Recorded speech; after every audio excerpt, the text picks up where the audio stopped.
In the gentle hush before sunrise, Edo lies cloaked in a mist of pale silver. The sky above the rooftops is soft and cool, just beginning to lighten with the promise of a new day. Along a narrow street of wooden houses and low earthen walls, the world remains silent, except for the faintest rustle of wind, stirring the paper shoji doors. Lanterns, hung from beam and gate, have all but burned themselves out, leaving a trace of warm glow on rain-darkened wood. The scent of yesterday's rain lingers in the air, mixing with hints of cedar and morning dew. Step by step, the city awakens, though for now, only shadows travel the street. Cat paws on polished boards, the muted shuffle of a vendor preparing his stall, and the gentle clatter of a broom sweeping fallen leaves from a stone threshold. Small gardens sit between neatly trimmed fences, their stones and moss glistening under beads of dew. Here and there, a wisp of tea smoke curls from a window, barely seen through paper screens painted with the faded silhouettes of moons and cranes. Roof tiles shine with a dull luster, and the occasional crow calls out before taking flight into soft blue-gray light. Farther in, shop fronts sleep behind their latticed doors, signs swaying slightly above empty roads. The air is cool, a gentle promise against the busier heat of midday. From behind closed gates, the faint rhythm of a wooden mallet echoes as someone in the shadows shapes a block of tofu for morning customers. In the distance, the river's slow murmuring is answered by the barely audible ring of a temple bell, its sound stretching gently over the rooftops. Everything feels held in a breathless pause, neither night nor day, but a quiet space between, where the city and its people are drawn in close, awaiting the first steps of morning. In the slow light of morning, the weight of tradition fills every quiet corner of Edo. The presence of the samurai can be felt long before their footsteps echo on the street. To the townsfolk, they are living symbols of discipline and ancestral honor, a thread connecting the busy city to ages past, when battles and alliances shaped the land. Children walking to their lessons pause and bow in respect as a samurai passes, their parents gently urging them to remember the importance of that gesture. Merchants and craftsmen lower their eyes as the swish of a silk hakama nears, showing deference to the code of Bushido, the way of the warrior that guides these men. Their swords are more than sharp metal. They are icons, a sign of permitted strength and steadied restraint. In festivals and ceremonies, samurai robes set the tone, their presence lending solemn dignity and purpose to rituals that might otherwise be lost in the noise of daily trade. Stories of legendary exploits flow through the streets with every retelling, cherished in markets and tea houses alike. The samurai are not simply protectors of the law or private security for distant lords. They represent ideals that shape everyday behavior. Even in small gestures, like how a clerk arranges coins or a farmer bows to the land, there is a faint echo of the discipline carried by these warriors. In times of unrest, their arrival brings reassurance to the common people, while their rare smile or nod is carried home and treasured as a good omen. Some townsfolk dream of being born to such a class, imagining the steady hand and strong spirit it takes to live by Bushido. For others, the samurai inspire a quieter hope, a longing to achieve just a shadow of that composure and respect within their own humble roles. In morning conversations, or while lighting incense at shrines, words of respect for samurai surface as naturally as breathing. Their presence hovers lightly but always near, shaping the very rhythm of the city, like the slow, steady beat of a temple bell in the distance. Yet among all the passing figures on the Edo street, there sometimes moves a person harder to place, someone whose steps mimic the measured calm of a warrior, though their sandals may be worn thin and their gaze lowered more often than it should. This is not a true samurai, but an impersonator, weaving carefully through life in a guise stitched together from memory, hope, and necessity. Their kimono might once have been bright, but now bears the faded mark of too many seasons. Armor plates clink quietly at their sides, dulled with age, borrowed or bought second-hand from a stall on the city's edge. The swords they tie to their hip look convincing at a glance, but no family crest marks the fittings, just smooth, unadorned wood disguised by careful wraps of old cloth. They bow where needed, walk with a practiced confidence, and copy the rituals of greeting that true samurai perform, their movements deliberate and respectful, always chasing acceptance that drifts like the fog just out of reach. To most who pass by, the difference is almost invisible. The impersonator makes their way through the world quietly, thinking about every gesture, each word spoken with care. Sometimes they are driven by hunger or the need to protect someone at home, sometimes by the longing for meaning in a world divided by status and old customs. To wear the armor, even if only in pretense, is to borrow a little of the dignity and quiet power that true samurai carry within themselves. But there is always a careful watchfulness in the impersonator's eyes, a gentle uncertainty flowing beneath the polished surface. While in public, they step lightly, hoping the mask will go unnoticed. In private, they might rest their worn helmet near a lantern's glow and glance in the mirror, wondering who they truly are beneath the borrowed roles and centuries of expectation. In a city built on tradition, these quiet actors live between worlds, caught in the long shadow of real honor, but shaping their own quiet path among the people of Edo. In the dim quiet of morning, the impersonator sits alone, surrounded by the small possessions that fill their modest room. Their armor and clothing lay set out in careful order on the tatami floor, bathed in gentle gray light sneaking through a paper window. Each piece tells its own story. Breastplates rubbed dull by countless hands, shoulder guards patched where the lacquer has chipped away, and a threadbare kimono neatly folded beside a faded sash. With soft hands, they begin to clean and arrange what they have. A scrap of cloth is used to dust away yesterday's traces from the metal and leather, while small frayed knots are retied out of habit and hope that today nothing will come undone. There is no rush here, only a steady patience born of routine and necessity. Every part of the preparation is a ritual. The click of a wooden comb through tangled hair, the deep breath taken before the first fold of the sash, and the mindful tightening of buckles that may not fit as smoothly as they once did. By the time the world outside stirs awake, the impersonator's transformation is nearly complete. Each worn piece of armor is fit in place, checked and adjusted, hiding where the parts do not match, where time has left its mark. Their kimono, once bright, is smoothed with careful hands, and the obi is wrapped again until the shape and fit feel just right, a protective shell built by repetition as much as fabric. With practiced fingers, they adjust the imitation swords at their waist, ensuring the knots and cloth wrappings do not betray their humble origins. In the mirror, the face reflected back appears calm and resolute, though inside, the heart waits quietly for the first step out the door. Just before leaving, the impersonator pauses for a moment, fingers tracing over the lacquer of a helmet that has seen better days, offering a silent promise to carry the day with quiet dignity. Ready at last, they slide open the paper door, stepping softly onto the threshold, armor creaking gently in the early air, prepared to blend unnoticed into the slow, living rhythm of the city. The daily ritual of caring for the armor begins even before the city is fully awake. The impersonator gathers the scattered pieces onto a flat straw mat, positioning them in quiet order across the gentle weave of the tatami. The breastplate, faded and scuffed, is cradled first. It is wiped softly with a damp cloth, moving in small, practiced circles to work loose any dust or faint residue. A corner of linen is used to polish the place where the metal dips to shield the heart, rubbing just enough to chase away gray smudges, but never quite restoring the lost shine. Shoulder guards come next, their layers stitched together with colored cords that have grown frayed with age. Each cord is checked, knots pinched tight. The impersonator's fingers know exactly which ones might need a bit more attention, sometimes a dab of rice glue, sometimes a clever twist to hide the tear.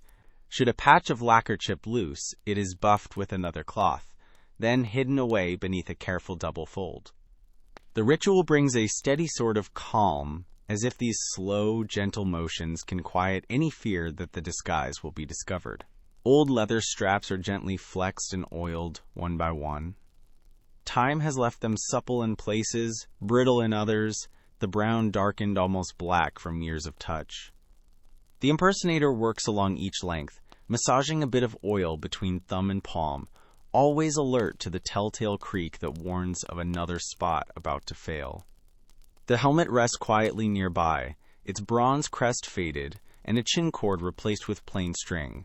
It, too, receives a careful polish, the brush tracing old paint and forgotten scratches, smoothing the curve until it catches a little of the morning light.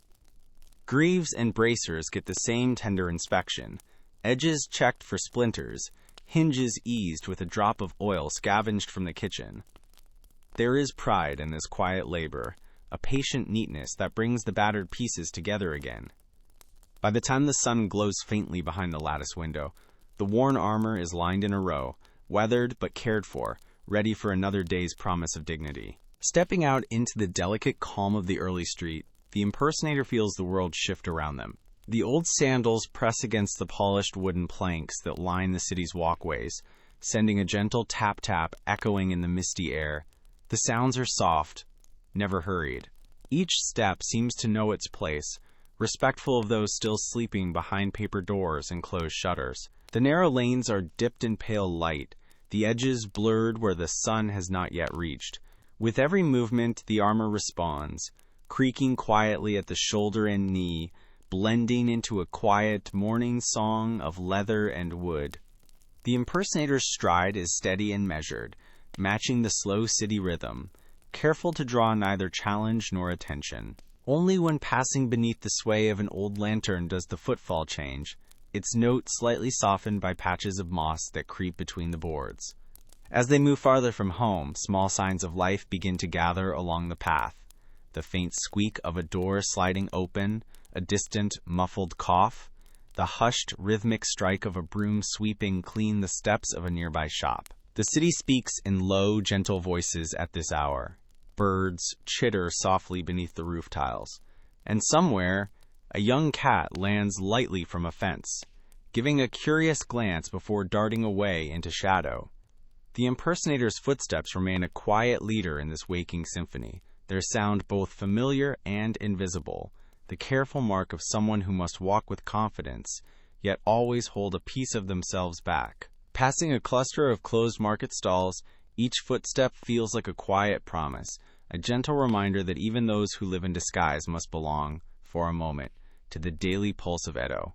Wrapped in the sounds of their own movement, the impersonator feels small but present, another hidden rhythm in the humble heartbeat of the city. For some, the path to pretending is not a choice but a last resort, pressed into service by hunger or loss. When a family's fortunes fade, and there are mouths waiting quietly at home, dignity becomes something carefully stitched together, rather than inherited outright. In the shifting shadows of Edo's old alleys, arresting poverty and fading samurai lines sometimes meet beneath the same roof. Those born without rank might find an orphan set of armor in a forgotten trunk, handed down by a grandfather who served before the world turned harsh and lean. Some sons and daughters want only to shield their loved ones, to keep food on the table and fear from the windows. By taking on the outward shape of a samurai, even if the gesture is fragile and imperfect, they might open a door, win a small kindness, or gain work where honesty about their station would see them turned away. It is the thinnest kind of disguise, but for many, it is the only one that stands between quiet survival and being left behind in the flow of the city. For others, the reason grows silently from within, a longing to hold a piece of respect, even if borrowed, in a world that weighs worth by birth more than by heart. The code, the careful rituals, the strength known by all who watch samurai pass, these are dreams that, once planted, cannot be easily uprooted. Perhaps a child, watching from behind laundry hung to dry, grew up measuring their steps and words in quiet imitation, wishing for the clear, steady presence of those armored guardians. When adulthood failed to deliver the blessings of rank, such dreams did not simply fade. Instead, they clung to the soul, humble and persistent, urging a person to reach for that sense of belonging, even if it means walking softly in another's shadow. Pretending can be a quiet act of hope or dignity, a way of keeping old stories alive and guarding a piece of one's true self from sorrow. For those who wear the mask, the reasons are as varied as the morning mist, driven by need, memory, or the small, persistent wish to be seen as something more than their birth allowed. Every day on the winding lanes of Edo, the impersonator must carry their small performance in every step and gesture. The art of moving like a samurai is learned not from tutors or family tradition, but from hours spent observing, watching how true warriors glide rather than walk, how they pause before a doorway or at a corner, checking the world with a calm alertness. The impersonator masters these subtle movements, letting each action linger just a moment longer, a graceful lowering of the chin in greeting, a careful straightening of the sleeves before stepping inside, a silence held between the hands as greetings are exchanged. Even the way their eyes move becomes part of the role, never lingering with uncertainty, instead sweeping calmly from face to face. They walk with a quiet confidence, heel touching first to the ground, posture set so that the armor sits easily on the shoulders, cloak trailing precisely as it should. When passing fellow townsfolk or entering a market, the impersonator chooses their bows with careful attention. A greeting to an elder earns a slow, deep bow, the downward glance respectful but not submissive. In the presence of another supposed samurai, even just for appearance's sake, the bow becomes shallower, asserting equality with a steady grace. Children watched from alleyways might receive a softer gesture, a little gesture of the hand, or a nod paired with a polite, measured bend. Every day, these movements are repeated, polished to seem natural, though the heart beats just a bit faster in the hope of not being discovered. The way the impersonator stands in line, the calmness with which they turn to let someone pass, even the gentle way they settle onto one knee when required, all become part of a quiet code. These ritual behaviors belong to the world they long to enter, but for now, they are borrowed, practiced in silence, and offered with as much honesty as the disguise allows. Each gesture is a bridge they build, step by step, between what is real and what must only appear to be so. At an hour when the light turns golden over the rooftops, the impersonator finds themselves approaching a crossroads just as a real samurai comes into view. The true samurai's presence is unmistakable. Every line of his dark, flawless robes and polished armor speaks of unbroken legacy, the slow clink of his sword echoing softly with every step. His posture is straight, shoulders relaxed but powerful, gaze focused ahead, as if already halfway to tomorrow. For a moment, the impersonator's world narrows, breath held gentle and careful. With studied calm, they lower their head and body into the precise angle of a respectful bow, drawing on every memory of movement and discipline practiced during quiet, uncertain mornings. The heart pounds, beating out questions with every thump. Will he know? Does my disguise hold? Yet the only sound is the steady rustle of fabric and the creak of worn leather, merging into a brief moment of shared silence. The samurai slows, glancing at the impersonator with a gaze that lingers just a second longer than comfort allows. It is not suspicion, but rather a quiet acknowledgement, as if he can see the layers of hope and doubt wrapped carefully around this other figure. There's dignity in the real samurai's nod, and for a heartbeat, their lives touch, a world built on birth, and another on the longing to belong. The impersonator's thoughts swirl with both pride and longing, wishing to stand truly equal, wondering what it might feel like to bear respect as easily as a katana at the hip. As the samurai continues on his path, the impersonator remains for a moment, feeling caught between dreams and doubts, the line between truth and appearance drawn as fine as a strand of silk. The city flows on, unaware of the exchange, yet inside the impersonator, something gentle and uncertain lingers, like the warmth left by morning sun on cool stone. With another silent breath, they gather themselves and move forward, carrying both the weight of longing and the quiet comfort of the day's small grace. As dawn breaks gently over Edo, the market stirs with a soft, purposeful energy.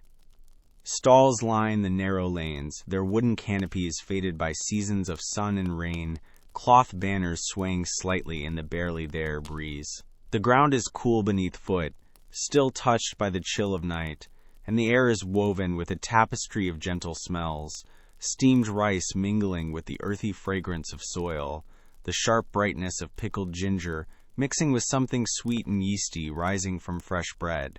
Even the simple scent of fish, cleaned and laid in neat rows on beds of crushed ice, blends quietly into the atmosphere. Color arrives slowly with the day. Muted blue-gray fabric walls, stacks of crisp white radish and blushing carrots, glimmers of deep indigo in a merchant's sash, and the pale blush of pink petals sprinkled from a passing breeze. Market voices sound like velvet at this hour, hushed bargains, quiet greetings, and the rhythmic lift and drop of bamboo baskets being unpacked.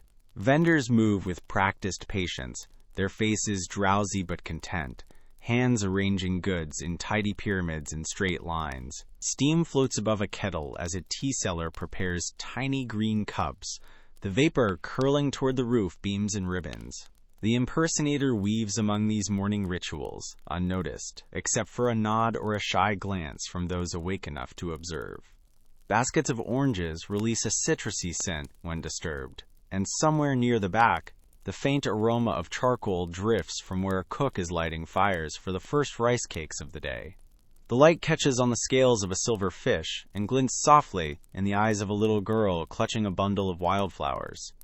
Around them, market life begins in slow, layered waves, each sense gently warmed by familiar comforts.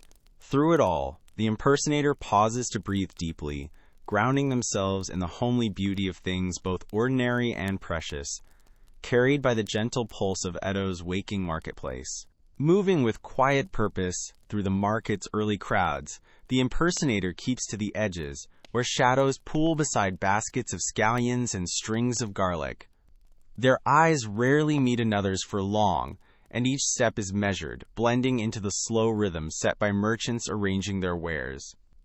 In one gloved hand, they hold a small pouch of coins, careful not to rattle the contents. Every motion is both careful and respectful. When passing a vendor, the impersonator lingers only for a few heartbeats, choosing a bunch of greens or a handful of sticky rice balls with a gentle nod. Their voice, when spoken, is kept low and polite. They choose only what is needed. A sprig of pickled plum, a few mushrooms, and a wedge of soft tofu, placed into a woven basket with a kind word, but never a drawn-out conversation. It is a balance of necessity and caution, each encounter designed to pass without notice. In these small transactions, the impersonator moves like a leaf on quiet water, always alert for any gaze that lingers too long or any question held a moment too late. When they find a needed item, payment is delivered with practiced, steady hands, one coin at a time rather than a careless handful, always with a grateful bow. The vendors, busy with the steady morning trade, return the gesture with equal politeness, seeing a courteous customer and little more. Sometimes a curious child stares, wide-eyed at the shaped armor and sword, but the impersonator offers only a gentle smile, letting the illusion float briefly before drifting on. Any hint of pride or nervousness is swallowed in favor of calm, choreographed silence. And so the market's hum moves on, with the impersonator gathering their few simple items, the careful routine complete, a quiet figure melting into the bustle, wishes and worries tucked away beneath the humble weight of the day's small errands. When the impersonator returns home, the hush of their small room brings a sense of gentle relief after the busy market. Morning sunlight filters in, casting pale stripes across the tatami and the scattered bundles of food placed neatly near the alcove. Amid these home comforts, a simple wooden sword lies waiting, a bakken with faded lacquer and smooth, worn edges. The impersonator kneels, settling into a quiet lane of the day's rhythm, and draws the blunt blade across a folded cloth. There is a steady kind of comfort in the process, as even a wooden sword can be kept sharp in spirit if not in edge. With careful motions learned from secret watching, they smooth the wood with a fine stone, listening for the soft scraping sound that tells of splinters sanded away and the blade renewed, at least for practice. This ritual is slow, thoughtful work, rich with memory. The impersonator pauses after each stroke, fingers caressing the length for any roughness, treating the simple bakken with the same respect given to fine steel. Sometimes, when the sun shifts or a sparrow calls from outside, they remember the movements seen in alleys and gardens, swift, precise, full of grace. They repeat the actions in the quiet here, sharpening not only their practice sword, but also their resolve and secret dreams. When the wood feels perfectly smooth again, and the surface shines with a gentle gloss, the impersonator lays the sword beside their side, a small bead of pride blooming deep within.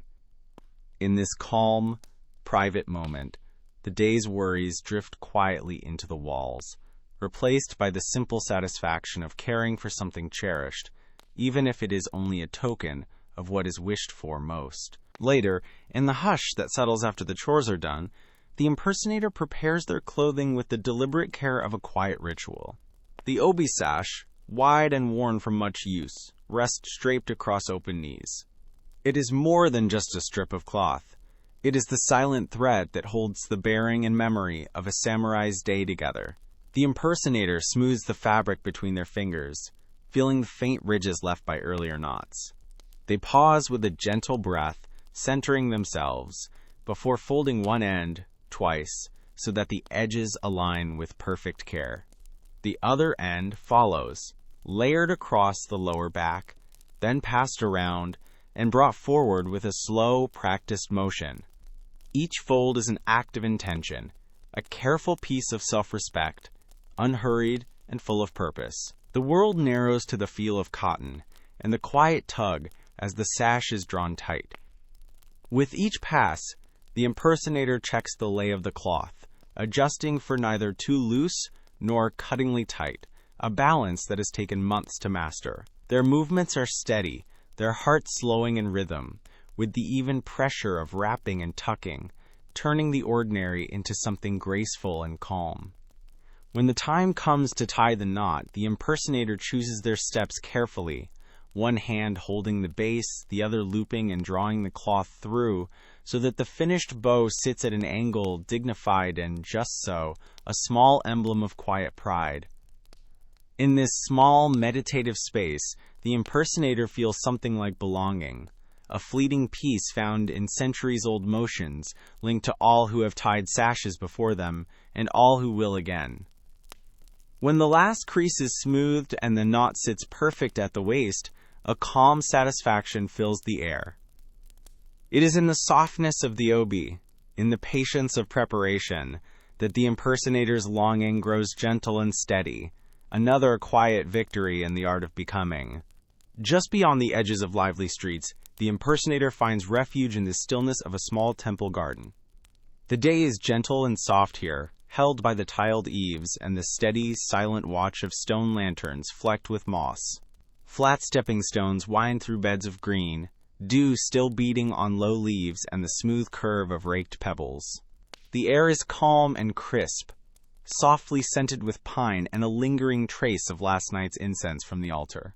The only sounds are the chorus of sparrows hidden in the branches overhead, and the distant burble of water as it flows into a cistern, echoing quietly in the shadowed corners of the courtyard. Here, time feels slower, almost caught in the breath between bells, and the hurried worry of daily life falls away. Sitting at the edge of a wooden walkway, the impersonator folds their legs beneath them and lets the world grow gentle.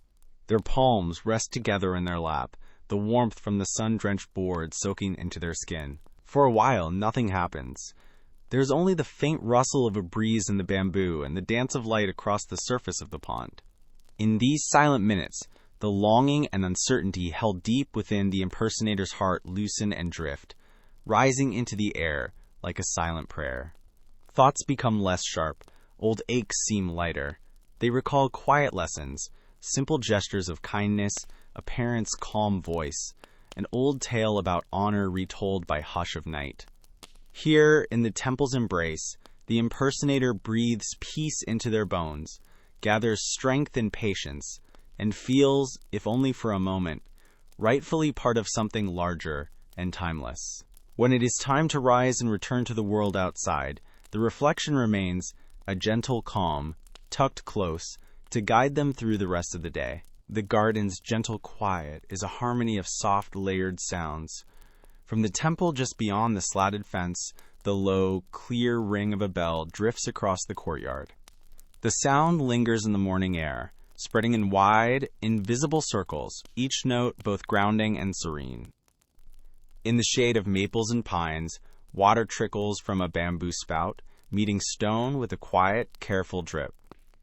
Every drop is a gentle punctuation, a natural clock marking the steady flow of time. Wind slips through bamboo groves, rattling the leaves so they shiver together and whisper like old friends.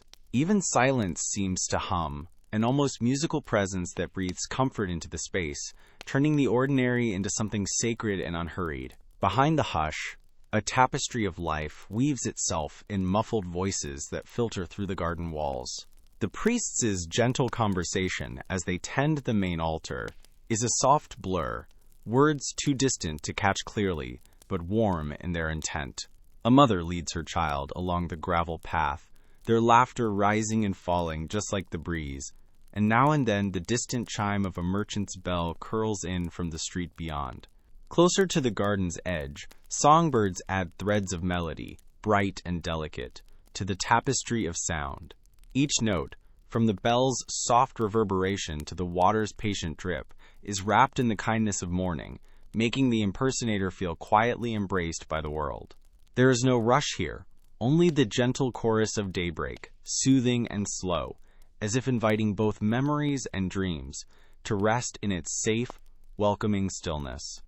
Back in the calm of their small home, the impersonator stands before a simple mirror, the kind with glass just cloudy enough to soften the edges of a reflection. With steady intention, they set their feet shoulder-width apart on the tatami mat, feeling the support of the woven straw under their toes. Their hands relax at their sides, and a slow breath fills their chest as they gently straighten their back, shoulders lowering with quiet purpose. The mirror becomes a silent mentor, showing them not only the shape of their body, but the way confidence can be built, one careful movement at a time. They lift their chin just enough, testing how the light finds their face, how a calm, composed expression appears against the gentle line of their jaw. The impersonator begins to shift weight from one foot to the other, watching their center of balance, rehearsing the small, unseen details that make a stance appear natural and unforced. With each adjustment, the impersonator remembers the warriors they have studied from shadows, how their posture holds quiet strength, how stillness can command just as much respect as movement. They hold one hand loosely above the hilt of their practice sword, the other resting gently over their obi sash. From time to time, they bow slowly to their own reflection, as if offering respect to a worthy stranger.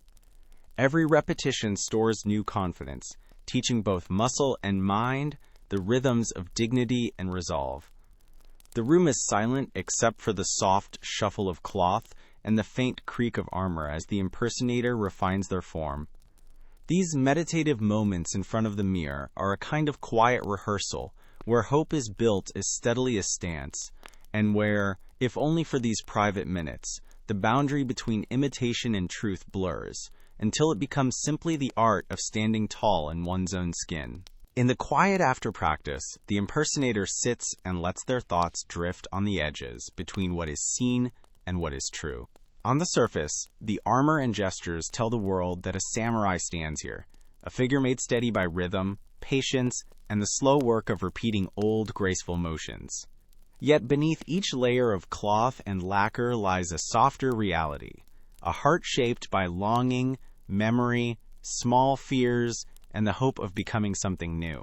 The impersonator knows intimately the weight and comfort of the mask, how the tilt of a head or the firmness of a bow can win a moment's respect, a stranger's trust, or simply the chance to walk, unbothered, through a city that favors lineage over effort. Sometimes that distance between what they present and who they quietly are feels as thin as a silk thread, with sunlight shining right through. But there is another truth that lives in the space between appearance and reality. Over time, the simple repetition, the measured movements, the bows, the humble kindness paid to others, becomes its own kind of truth, shaping the person behind the mask as much as the role they play. The impersonator finds dignity not only in fooling the world, but in dedicating themselves to care, restraint, and respect even when no one is watching.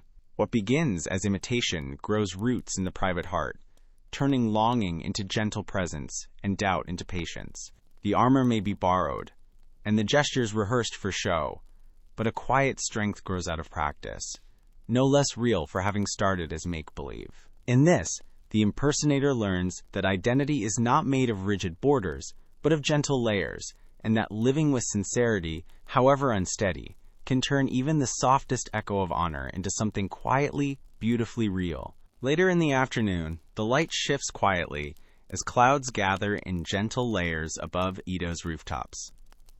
The world outside the impersonator's window turns soft and gray, blurring the sharp edges of trees and houses until everything seems to float in a muted wash. With barely a warning, the first raindrops begin to fall, light as whispered secrets. They tap softly against the paper windows, sounding like distant fingers drumming lightly on a drum's skin. Each droplet lands with gentle purpose, creating a rhythmic, soothing song that drifts through the quiet room. The air grows cooler and sweeter as the scent of rain mixes with earth and old wood, filling the space with a promise of calm. Inside, the impersonator feels the tension of the day slip away with each tapping note on the shoji screens. There is something peaceful in this ordinary moment, the way the world pauses to listen, the slow hush that settles across everything inside and out. Through the thin paper, the rain's steady music becomes a blanket, wrapping the room and its occupant in gentle comfort. The impersonator watches the watery light shift and dance across the floor, each tiny pool, each gentle shadow, a small piece of the world's quiet beauty. Time feels soft and unhurried.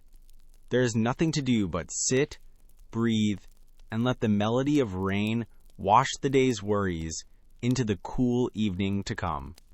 In the gentle percussion of falling drops, the impersonator finds a rare and honest rest, safe for a while in the shelter of home. As evening's gentle rain continues to patter outside, the impersonator slips quietly into the warmth of a shared tea room. The glow of a single lantern fills the space with a soft golden light, painting gentle shadows along the walls of woven straw and old wood.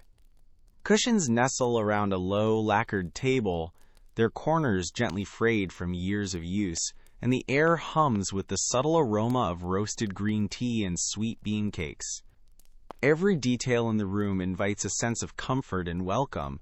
Rows of tiny ceramic cups, a kettle humming on a stove, and the quiet shuffle of feet as friends and neighbors settle in, grateful to escape the chill outside.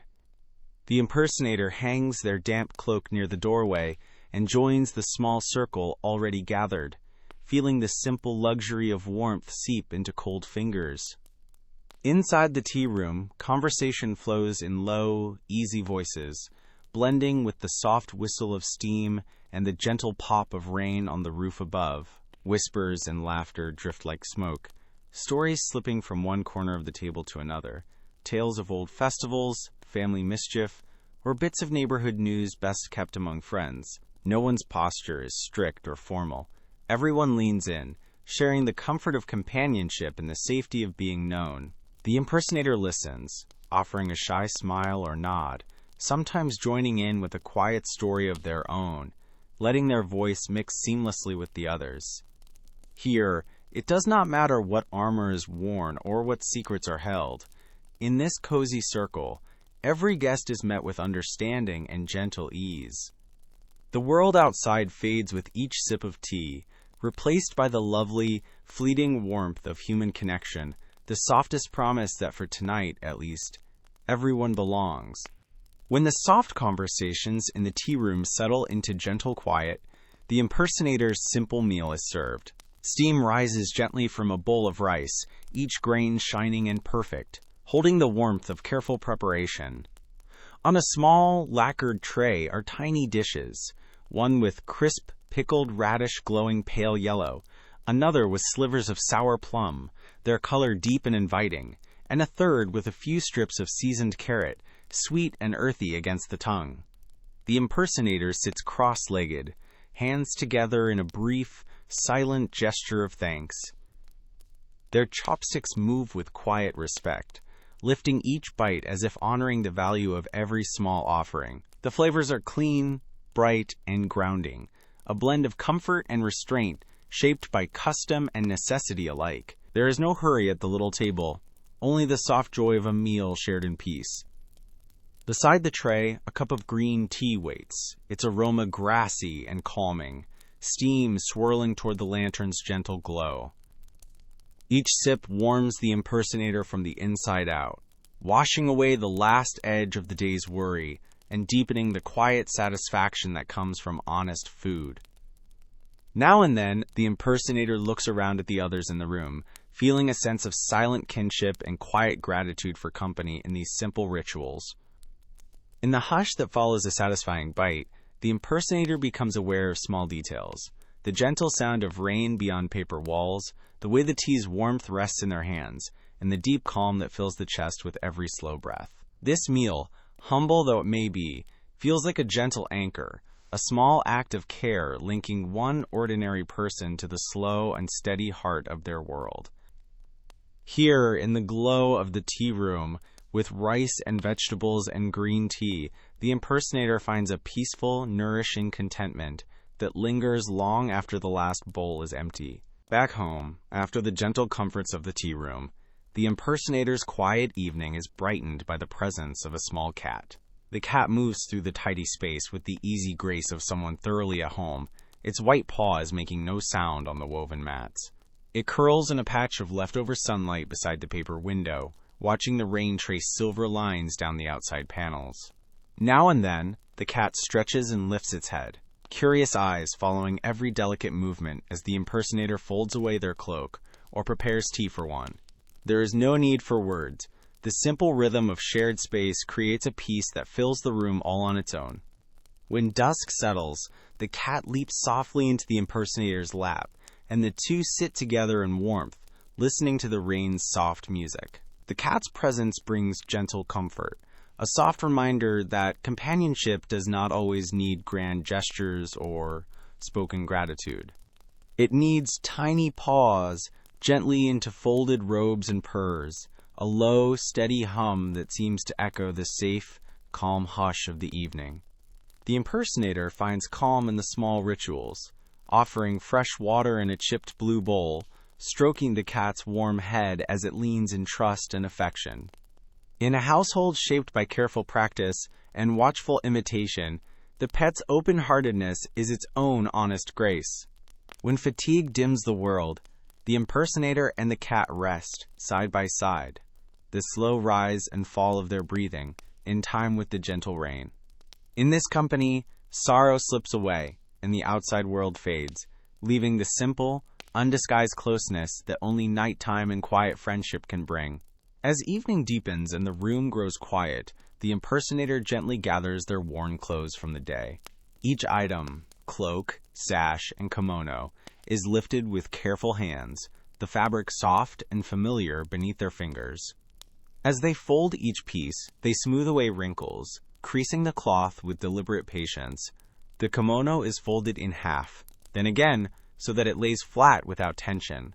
The sash is wound into a tidy spiral, and the cloak drapes over the back of a wooden chair, drying in slow waves from the rain. There is something peaceful in this unhurried ritual, a sense of gratitude and respect for what these clothes have sheltered and carried through the city's busy hours. Folding is more than a chore. It is an act of closing the day, an embrace for each memory. When everything is set aside, the impersonator lowers themselves onto the softness of the tatami mats, feeling the gentle give beneath knees and palms. The cool straw surface welcomes tired limbs, warming slowly to the shape of a body at rest. The light in the room is mellow, filtered by paper screens and a single candle, and even the air is sweet with the scent of clean grass and distant rain. As the impersonator settles down, they draw a thin quilt over their legs, its touch light and soothing. Eyes grow heavy, but there is no rush. The slow pace and quiet simplicity of these minutes invite a sense of calm, like floating on a gentle current. Wrapped in the peaceful pattern of folded clothes and familiar tatami, the impersonator surrenders easily to rest, body and spirit gently restored in the shelter of home. Alone in the gentle hush of the afternoon, the impersonator feels the character of solitude settle around them, as soft and real as the tatami beneath their hands. The quiet is not empty, but instead full, rich with the small sounds of a life moving slowly and intentionally. In these peaceful hours, there are no masks to hold in place, no formal bows to perform, and no need to prove anything to the world outside. The impersonator sits by the open shoji screen, watching thin lines of rain slip from the eaves and listening to the calm, rhythmic sound of droplets meeting the earth. With every breath, the world seems to grow larger, more generous, offering a sense of perspective that so often escapes in the rush of the crowded city. In solitude, the impersonator recognizes both the courage it takes to wear the borrowed armor and the pure humanity of longing to be counted and seen. Within the drift of these quiet moments, acceptance appears, soft and honest as a friend's hand. The impersonator considers the patterns of their days, the careful routines, the slow learning of dignity, the gentle pride that bubbles up not from grand victories, but from living kindly and enduring patiently. There is humility in admitting that, like everyone, they move through seasons of doubt and hope, sometimes hidden, sometimes revealed. Rather than shrinking from this reality, the impersonator lets it widen the heart, finding comfort in the knowledge that to search for belonging, even in small ways, is both brave and deeply human. As the afternoon deepens, the room swells with a calm gratitude for simple things: a meal, warm tea, the sound of rain, the quiet companionship of a cat nearby. In this gentle acceptance, the impersonator finds the strength to continue, trusting that peace is built not by pretending, but by embracing the calm honesty of simply being. Later in the afternoon, the impersonator sits quietly near the open window, their gaze drawn beyond the gentle glow of the room to the small garden outside. The air, fresh with the scent of rain, carries the soft touch of an autumn breeze, rustling through branches and brushing cool against the impersonator's cheek. In slow, graceful spirals, colored leaves, amber, crimson, and old gold, detach from the maples and drift through the stillness. Each one moves lazily on its own invisible current, rising, falling, spinning gently, before coming to rest on the mossy ground or the edge of a smooth stone. The world outside feels light and wondrous, as if time has paused to let the impersonator watch every subtle dance in detail. No voices interrupt this scene, even the city's distant chatter is muffled, highlighting the quiet magic of watching nature's delicate performers. As the breeze gathers, a few more leaves break free, swirling close to the window where the impersonator sits, lost in the gentle rhythm. There's a whisper of longing in the way the leaves move, freed from their high branches, carried wherever the wind wishes, touching earth without hurry or worry. The impersonator feels a kinship with these drifting shapes, sharing their journey of release and gentle change, grateful for a moment without fear. Like the leaves, they sense that belonging can be found simply in this drifting, in this soft acceptance of movement and rest. A fragile peace grows from the slow descent of each leaf, a reminder that beauty often comes not from holding on, but from letting go and allowing the world's gentle hands to cradle what has grown weary. Wrapped in this calm, colored world, the impersonator lets the sigh of the wind and the patient fall of leaves settle warmly into their heart. As evening draws near, the impersonator slips out into the quiet streets and makes their way to a small, familiar shrine nestled between ancient trees. The world outside the temple walls holds a gentle hush, the last notes of birdsong fading as the sun softens behind the rooftops. Walking beneath the red torii gate, the impersonator's shoes crunch softly on the gravel path, blending with the slow, measured beats of their steady breath. Around the shrine's wooden beams, dozens of thin prayer ribbons, white, pink, and pale blue, flutter, tied tight with silent wishes from countless hands.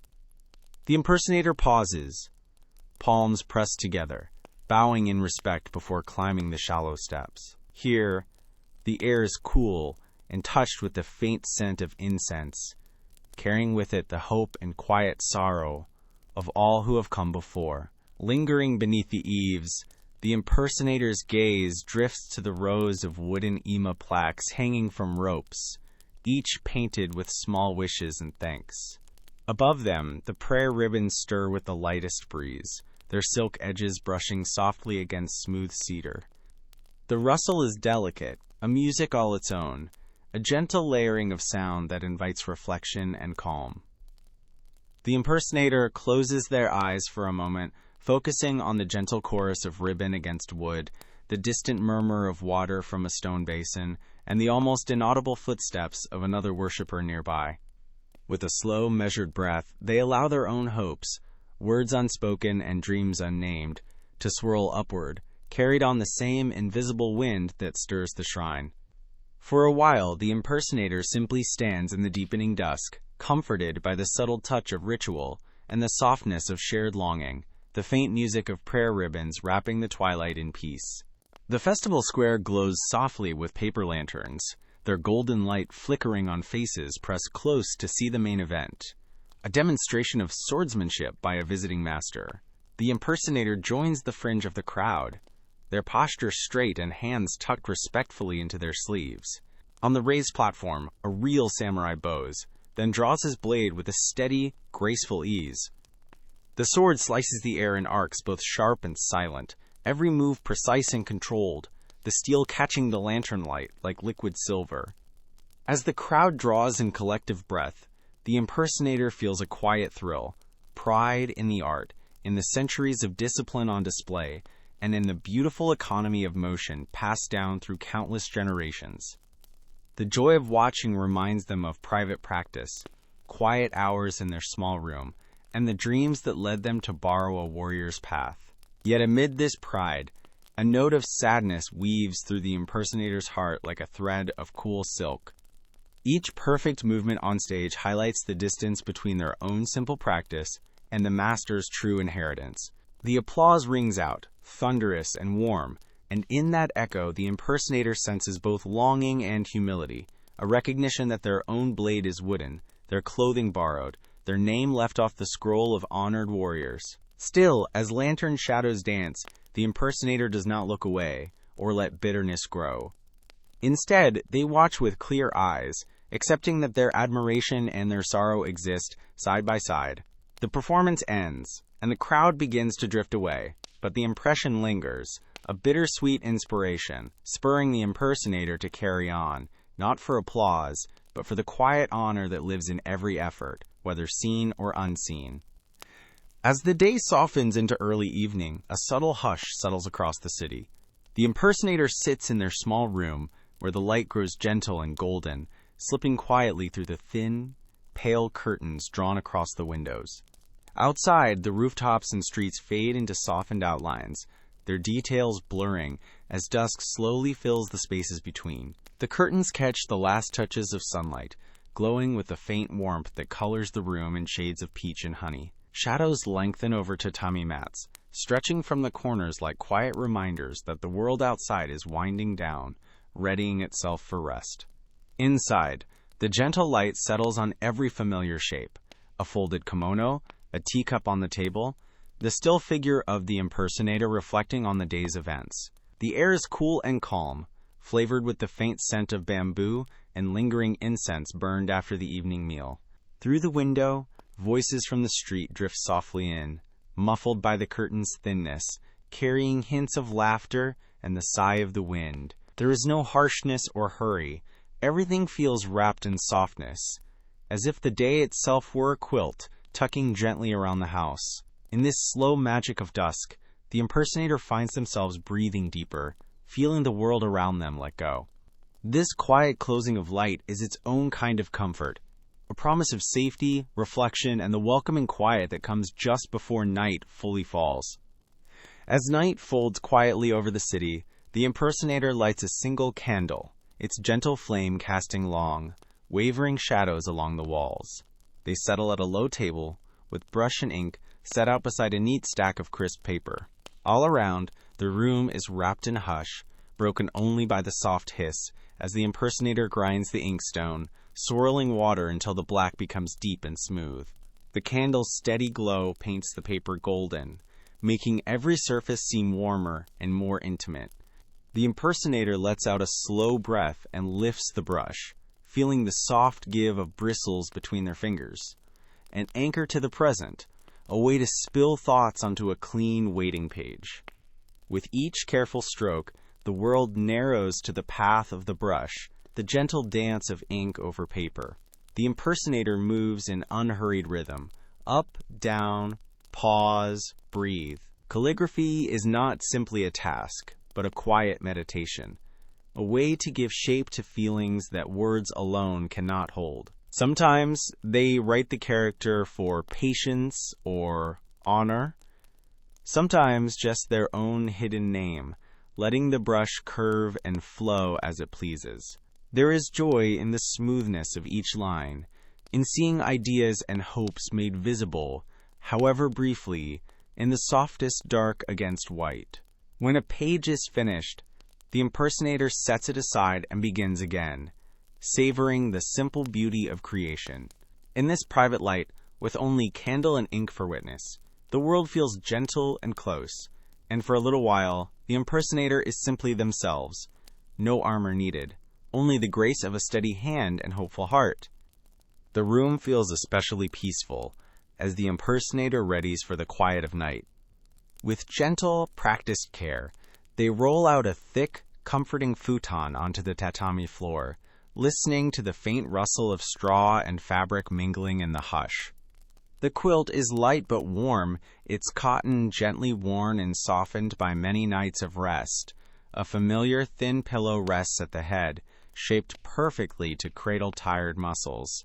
Each movement, unfolding, fluffing, smoothing, becomes a rhythm all its own, a slow greeting to the comfort waiting at day's end. The cool, textured surface of the tatami presses softly through the bedding, carrying with it the clean scent of grass and a memory of quiet afternoons.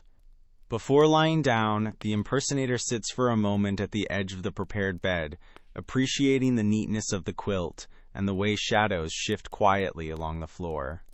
The small room glows with the last flicker of candlelight, washing everything in soft gold and gentle darkness. When finally they slip beneath the covers, the quilt embraces them in warmth, the bedding settling with a whisper. Hushed by the gentle support of the mats and the fading sound of rain outside, the impersonator draws a slow, grateful breath. With every detail, cotton quilt, cool tatami, and the shelter of walls that feel safe and steady, the day's worries dissolve, leaving only a deep, calming sense of rest. In this soft, grounded moment, the impersonator's world feels simple, whole, and gently prepared for dreams. As night settles fully over Edo, a deep, gentle stillness wraps the neighborhood in its careful embrace. The busy clatter and voices of the day have slipped away, leaving only the hush of darkness drifting between houses and along empty lanes. Paper lanterns sway softly from the eaves, the light dimmed to golden embers, casting long, wavering shadows across stone and wood. Even the air feels slower and softer, rich with the scent of damp earth, distant pine, and quiet smoke from the last cooking fires. Through the quiet, small sounds stand out, the chirr of a cricket hidden beneath the veranda, the gentle trickle of water from an unseen gutter, and far away, the faint chime of a bell marking the hour. Every noise is gentle, blending into the calm, nighttime lullaby that the city hums after sundown. For the impersonator, this peaceful silence is an old friend, a comfort and a shield. Inside their room, walls hold in the warmth and calm, muffling the last stray sounds from beyond the garden gate. It is a time for breathing deeply, letting the softness of the world soak into tired muscles and quiet thoughts. No footsteps hurry by, no voices break the hush, just the steady, calming rhythms of a neighborhood at rest. The impersonator listens with closed eyes, feeling the quiet settle around their home and heart. Each night, wrapped in this tranquil stillness, the worries and disguises of the day are gently put aside.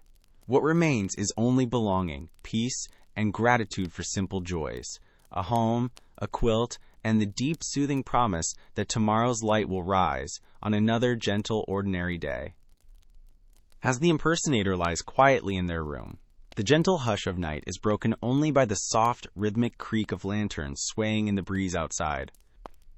Hanging from thin cords, the paper lamps shift slightly, their bamboo frames tapping gently against the wooden beams of porches and doorways. The sound is comforting, a little song of home that rises and falls, never harsh or hurried. Sometimes, the impersonator imagines that each movement of light and shadow cast against the walls tells a story, of laughter shared in days' earlier hours, of secrets carried along narrow streets, and of the quiet strength found in each slow, steady night. The lanterns glow like distant stars, their faint light guiding travelers, watchmen, or neighbors who pass by with a nod and a wish for sleep. Beyond the gate, gentle footsteps echo quietly on the wooden planks and packed earth of the lane. They come and go like the calm tide, never in a rush, each step blending with the sigh of the wind and the hush of sleeping houses. Sometimes, the impersonator listens for a familiar footfall or a hushed whisper of farewell exchanged beneath a neighbor's lantern, feeling the invisible threads that weave their life into the slow heartbeat of the city. Each sound reassures, small reminders that the world goes gently on, and that every journey, no matter how quiet, is part of something larger. These nighttime noises, soft and slow, wrap the impersonator in comfort, promising that outside their door, peace is kept, and the city rests together in the safety of shared night. With every sway of the lantern and passing step, the world comes a little closer, easing the space between dreaming and waking, and adding another layer of gentle calm to the darkness. With all the lights dimmed and the city asleep, the impersonator settles beneath a quilt that feels light yet warm, each fold wrapping their body in quiet comfort. The rustle of fabric is soft against the hush, soothing away the last edges of the day. The impersonator draws a long, gentle breath, letting their chest rise and fall in slow motion, matching the peace that fills the small room. The warmth of the bedding presses close, cushion and tatami giving just enough to cradle tired limbs. In this private darkness, heartbeats slow, and the tense muscles of practiced posture finally get to rest, easing into the futon as the boundaries between outside world and inner peace blur into a soft, safe silence. The impersonator lets their mind wander, thoughts drifting through snippets of the day, colors in the marketplace, the steady dance of falling leaves, the gentle sound of rain on paper walls, the memory of a kind word or whispered story. Each breath grows quieter, deeper, the world shrinking to the warmth beneath the quilt and the quiet rhythm in their chest. In that stillness, there is no need for borrowed armor, practiced bows, or gentle disguise. There is only the true comfort of being alive, embraced by night's gentle hush. The impersonator breathes out at last, long and slow, surrendering to rest, as the softness of the bedding becomes a gentle lullaby. In this final moment before dreams, peace settles fully, a gift as simple and honest as quiet breathing in the safe shelter of home. As the impersonator drifts further into sleep, their breath slows, deep and even, carrying them gently toward the world of dreams. In this quiet darkness, memories and hopes weave together, painting scenes that shimmer just beyond reach. Distant fields bloom in the mind, grass waving beneath a white sky painted with the haze of early dawn. Sometimes, a figure in a flowing crimson cloak rides ahead, a sword gleaming at the hip, moving with the kind of graceful strength the impersonator has watched but never known. The echoes of ancient drums and the murmur of distant voices drift through the night, rising and falling with each cycle of breath. Where the ordinary world ends, the impersonator's dreams spread wide. The rush of horse hooves, the flicker of banners, and the proud weight of armor gleaming in clear sunlight all feel close, familiar, for just a little while. Yet, even these dreams move gently, never turning to danger or restlessness. The scenes shift softly. A field becomes a quiet temple, and the echoes of imagined battle fade into the hush of prayer and warm, golden light. The crimson cloak settles, becoming part of the peaceful landscape, as if the dream itself offers a blessing and quiet closure. Self-doubt, longing, and even old memories of hardship are soothed here, replaced by comfort and the serene promise that bravery and honor aren't forged in grand victories alone. They can be found in each day, lived with kindness and patience. The impersonator's heart slips between dream and waking, floating on images warm as memory and soft as rain, until even the sound of far-off battlefields blurs into the peaceful hush of sleep. Wrapped in layers of comfort and gentle hope, the impersonator sinks deeper into rest, their dreams a gentle echo of all that has been wished and quietly, beautifully survived.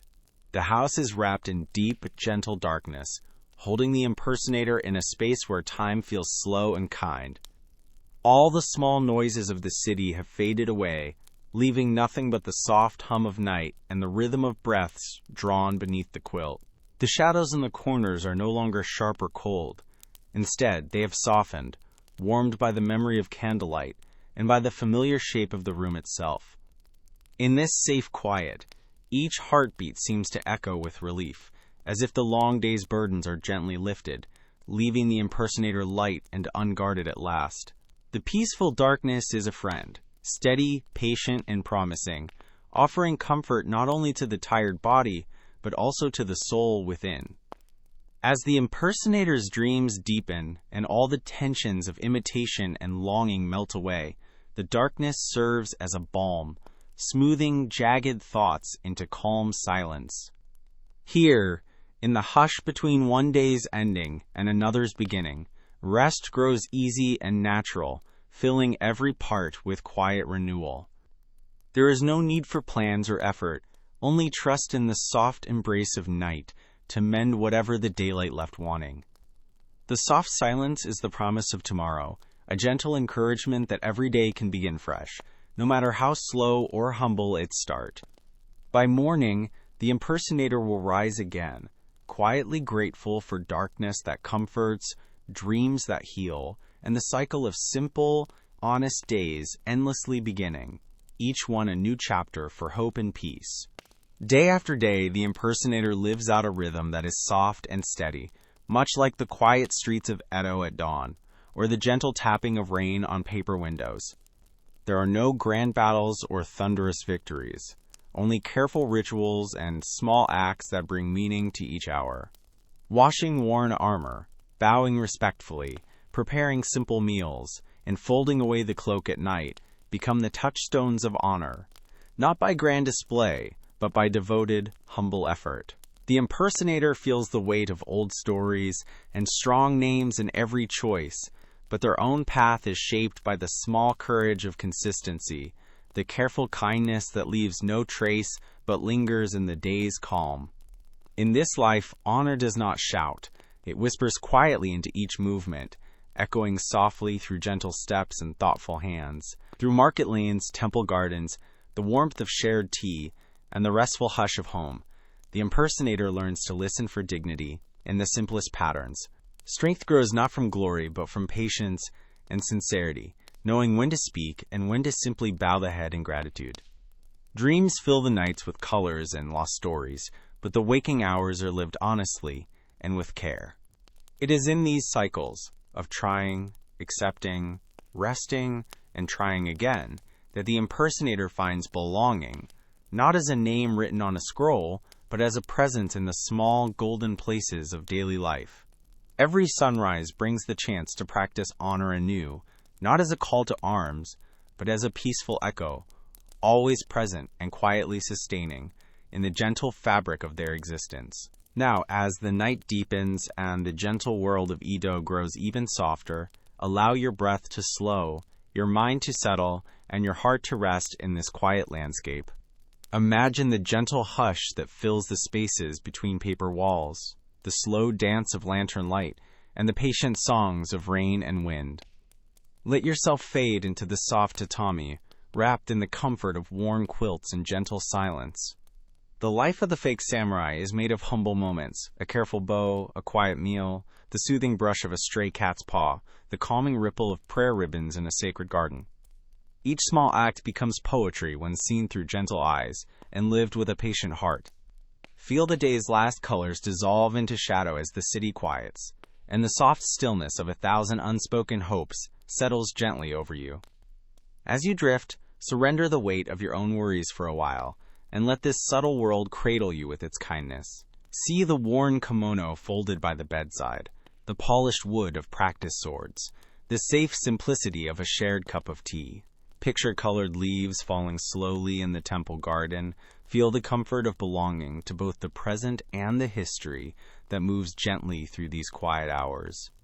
Here, bravery is quiet, and honor is a soft echo in the silence. You are welcome in this world, where every day is a new beginning, and peace is found in the honesty of small, ordinary acts. Let each breath carry you deeper into rest, the warmth of home holding you close, and the rhythms of a poetic, gentle life rolling softly through your dreams. Sleep soundly, surrounded by the beauty and calm of a world that remembers and forgives, always waiting to welcome you back at dawn. In the gentle darkness, the last hours of night gather close, and everything slows to the whisper of wind and the soft creak of wooden beams. On a low shelf by the bed, a forgotten book of Edo tales lies open, its pages yellowed and wrinkled with time. The impersonator reaches for it, guided by memory and comfort, and lets the thin sheets slip slowly through their fingers. Each page turns with a soft rustle, barely louder than a breath, echoing stories of everyday heroes and quiet lives, much like their own. The old ink and careful brushwork seem to glow in the candle's trace light, painting small portraits of street markets, temple courtyards, and the secret courage of ordinary hearts. The stories are gentle, filled with kindness and wonder, drifting softly from past to present, and reminding the reader that every life, no matter how humble, is its own kind of legend.